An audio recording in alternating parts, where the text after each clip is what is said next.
சென்னையில் ஆட்டோ ஓட்டுநர் மக்கள் நீதி மய்யம் மகளிர் அணி நிர்வாகி ஸ்னேகா மோகன் இடையே கைகலப்பு ஏற்பட்டிருக்கிறது.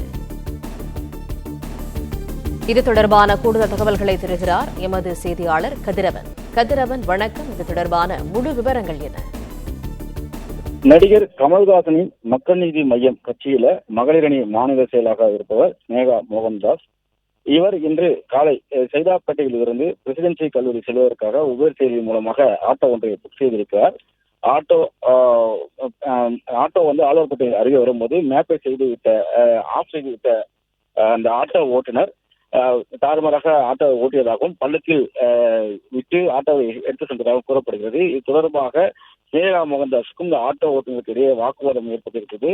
சாந்தம் அருகே ஆட்டோவை நிறுத்திய ஆட்டோ ஓட்டுநர் ஸ்னேகா மோகன்தாஸை கீழே இறங்க கூறியதாகவும் அப்போது இரு தரப்புக்கிடையே வாக்குவாதம் முற்றிய நிலையில ஆட்டோவில் இருந்த சாவியை ஸ்னேகா மோகன்தாஸ் எடுக்க முயன்று காவல் கட்டுப்பாட்டு அறைக்கு தகவல் தெரிவித்ததாகவும் அப்பொழுது ஆட்டோ ஓட்டுநர் மற்றும் ஸ்னேகா மோகன்தாஸ் இருவரும் மாறி மாறி தாக்கிக் கொண்டிருக்கிறார்கள். ஒரு கட்டத்துல ஸ்னேகா மோகன்தாஸ் அந்த ஆட்டோ ஓட்டுநரை எட்டி வைத்ததாகவும் அப்போது ஆட்டோ ஓட்டுநர் ஸ்னேகா மோகன்தாஸை கன்னத்தில் பார் என்று அடித்திருக்கிறார். மேலும் காலில் இருந்த செருப்பாலும் ஆபாசமாக பேசிய ஆட்டோ ஓட்டுநரை தாக்கியிருக்கிறார். தொடர்ச்சியாக பொதுமக்கள் மடக்கி பிடித்து அந்த ஆட்டோ ஓட்டுநரை போலீசார் உதவியோடு தற்போது காவல் நிலையத்துக்கு அழைத்து வந்திருக்கிறார்கள். விசாரணையில அவரது பெயர் பிரசாந்த் என்பதும் தெரிய வந்திருக்கிறது. மற்றும் அவருடைய தாயார் கனரா வங்கியில பணிபுரிந்து வருவதும் தெரிய வந்திருக்கிறது. இந்த விவகாரத்துல அந்த ஆட்டோ ஓட்டுநர் தாக்கியதுனால ஸ்னேகா மோகன்தாஸ்க்கு காயம் ஏற்பட்டு ராயப்பேட்டை அரசு மருத்துவமனைக்கு சிகிச்சைக்காக சென்றிருக்கிறார். ஆட்டோ ஓட்டுநர் பிரசாத்தை தற்போது காவல் நிலையத்தில் வைத்து விசாரணை மேற்கொண்டு வருகிறார்கள். ஆட்டோவையும் பறிமுதல் செய்திருக்கிறார்கள். மயிலாப்பூர் காவல் நிலையத்துக்கு வந்த ஆட்டோ ஓட்டுநரின் தாயாரும் மயக்கமுற்று தற்போது மருத்துவமனைக்கு சென்றிருப்பதாகவும் தகவல் கிடைக்கப்பட்டிருக்கின்றன. இரு தரப்பினரும் மாறி மாறி தாக்கிக் கொண்டது குறித்தான வீடியோ காட்சிகளும் வெளியாகி இருக்கிறது.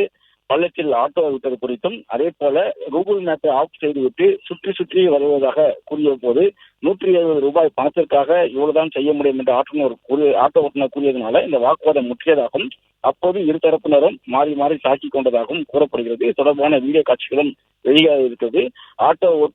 ஆட்டோவில் இருந்த சாவி எடுக்க முற்பட்ட போது ஆட்டோ ஓட்டுநர் தான் முதலில் தாக்கியதாகவும் அதன் பின்னர் ஸ்னேகா தாக்கியதாகவும் அவர்கள் தரப்பில் கூறப்படக்கூடிய நிலையில வீடியோ காட்சிகள் ஆதாரமாக வைத்து தற்போது ஆட்டோ ஓட்டுநர் பிரசாத்திடம் மயிலாப்பூர் போலீசார் விசாரணை மேற்கொண்டு வருகிறார்கள். இந்த வீடியோ காட்சிகள் வெளியான நிலையில ஸ்னேகா தற்போது ராயப்பேட்டை மருத்துவமனையில சிகிச்சைக்காக சேர்ந்திருப்பதாகவும் அவரது தோழி உடன் வந்ததாகவும் அந்த தோழி வடமாநிலத்தை சேர்ந்தது என்பதனால அவரை குறித்து இவர் அவதூறாக பேசுவதில் ஊரை விட்டு ஊரை வந்ததாக கூறி பேசியதாகவும் அது தொடர்பாகவும் பிரச்சனை முற்றியதான் தற்போது அந்த மோதல் சம்பவம் ஏற்பட்டதாகவும் தெரிவிக்கப்பட்டிருக்கிறது. ஏற்கனவே ஸ்னேகா பிரியா 2020ஆம் ஆண்டு வாக்குல மோடி அவர்களின் ட்விட்டர் கணக்கை கையாண்ட அவர் சமூக ஆர்வலராக இருக்கிறார். மக்கள் நீதி மையத்தில் மாநில மகளிர் அணி செயலராகவும் இருந்து வருகிறார். தற்போது இந்த இருவரும் மோதிக்கொள்ளக்கூடிய வீடியோ காட்சிகள் சமூக வலைதளத்தில் வெளியாகி இருக்கிறது. காவல்துறையினர் தொடர்ந்து விசாரணைகளை மேற்கொண்டு வருகிறார்கள்.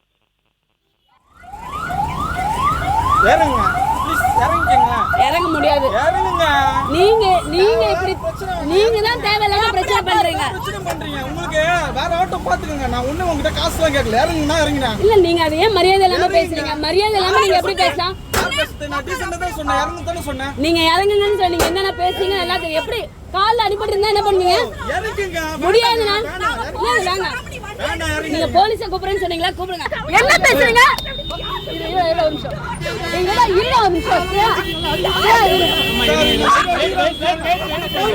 வெயிட் பண்ணுங்க. இருங்க. சொல்றேன்.